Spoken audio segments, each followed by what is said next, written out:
सर्वाणीन्द्रियकर्माणि प्राणकर्माणि चापरे आत्मसंयमयोगाग्नो जुह्यति ज्ञानदीपते। अर्थात जो ज्ञान से प्रकाशित हैं वे अपनी समस्त इंद्रियों की क्रियाओं और प्राणों की क्रियाओं को आत्म संयम योग की अग्नि में हवन कर देते हैं। बात कुछ पल्ले पड़ी। अभी मैंने जिसको अपनी भाषा में कहा उसी को भगवान कृष्ण योग की भाषा में कह रहे हैं। वो कह रहे हैं जो ज्ञान से प्रकाशित हैं वे अपनी समस्त इंद्रियों की क्रियाओं और प्राणों की क्रियाओं को आत्म संयम योग की अग्नि में हवन कर देते हैं। यही ज्ञान योग यज्ञ कहलाता है। इसको कहते हैं ज्ञान योग यज्ञ। जैसे यज्ञ में सामग्री डाली जाती है उसी प्रकार ध्यान में शरीर को धीरे धीरे विस्मृत किया जाता है। जैसे यज्ञ में सामग्री डाली जाती है ऐसे ही उसी प्रकार ध्यान में शरीर को धीरे धीरे विस्मृत किया जाता है। महाशून्य की चिदाग्नि में मन सहित पंच महाभूतों एवं विषयों का होम ही सच्चा हवन कहलाता है। बाहर की अग्नि के जैसे भीतर भी एक अग्नि है जिसमें शरीर की आहुति दी जा रही है। ये बड़ा प्यारा सूत्र है। शायद आपको समझ में आया होगा। नहीं समझ में आया हो तो अपने प्रश्नों के माध्यम से अवश्य लिखिएगा, क्योंकि टीवी पर ऐसे कई साधक भक्त हैं, कई ऐसे बड़े बूढ़े लोग हैं, माताएं हैं, कुछ बाबा हैं जो बड़ी श्रद्धा से प्रतिदिन 7 बजे से 9 बजे तक इस सत्संग को सुनते हैं। कई तो ऐसे बूढ़े बूढ़े बाबा हैं जिनको मोबाइल चलाना भी नहीं आता, चलाते भी हैं तो बटन वाला मोबाइल चलाते हैं, ये यूट्यूब वगैरह निकालना नहीं आता, पर टीवी पर ज़रूर सुनते हैं। तो आप में से किसी किसी साधक के प्रश्नों को सुनकर वो बहुत प्रसन्न होते हैं और ऐसा कई बार उनका फ़ोन भी हरिओम भैया के पास आता है कि जो प्रश्न हम पूछना चाहते थे किसी साधक ने पूछा तो हमें भी उस प्रश्न के उत्तर का लाभ प्राप्त हो गया।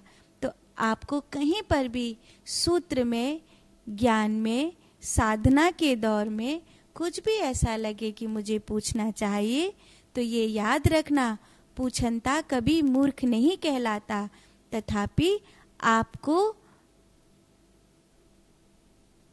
ये सौभाग्य मिलेगा कि आप अन्य किसी के उत्तर का कारण बन गए। इसीलिए पूछना जरूर। मैंने आपके लिए कुछ प्रश्न लिखे हैं। कल आपने 5 प्रश्नों के सही उत्तर दिए थे। आज के लिए आपके प्रश्न हैं। आपका पहला प्रश्न है, हनुमान जी को युद्ध में कभी न थकने का वरदान किसने दिया था? हनुमान जी को युद्ध में कभी न थकने का वरदान किस देवता ने दिया था? दूसरा प्रश्न है, पुष्पक विमान के वास्तविक मालिक कौन थे? पुष्पक विमान वास्तव में किसका था? तीसरा प्रश्न है, भगवती अहिल्या किसके श्राप से पत्थर का जीवन जी रही थी? भगवती अहिल्या किसके श्राप से पत्थर का जीवन जी रही थी? और चौथा प्रश्न है, वानर सेना में वो कौन थे जो अपना बल भूल जाते थे? वानर सेना में वो कौन थे जो अपना बल भूल जाते थे? आज का 5वां और अंतिम प्रश्न, हनुमान जी को अपने तेज का 100वां अंश किसने दिया था? हनुमान जी को अपने तेज का 100वां अंश किस देवता ने दिया था? ये 5 प्रश्न हैं। कल थोड़े ज़्यादा आसान हो गए थे, इसलिए आपने जल्दी जल्दी उत्तर दे दिया।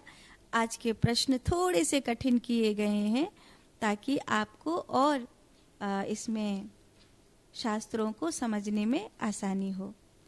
आज के लिए जो 10 ज़रूरी बातें हम रोज़ बताते हैं वो आज के लिए हैं। खूब ध्यान से सुनिए। पहली बात है, महिलाओं की अशुद्धि के समय जब वो मासिक धर्म में होती हैं, उस समय जो उनका वस्त्र होता है उसे कभी भी जलाना नहीं चाहिए, क्योंकि उसको जलाने से जो गंध उत्पन्न होती है उस गंध को सूंघने वाले के पुण्य नष्ट हो जाते हैं। दूसरी बात यह है, शनिवार के दिन कृष्ण पक्ष में नई झाड़ू लाना शुभ होता है तथा पंचक में भद्रा में नई झाड़ू नहीं लानी चाहिए।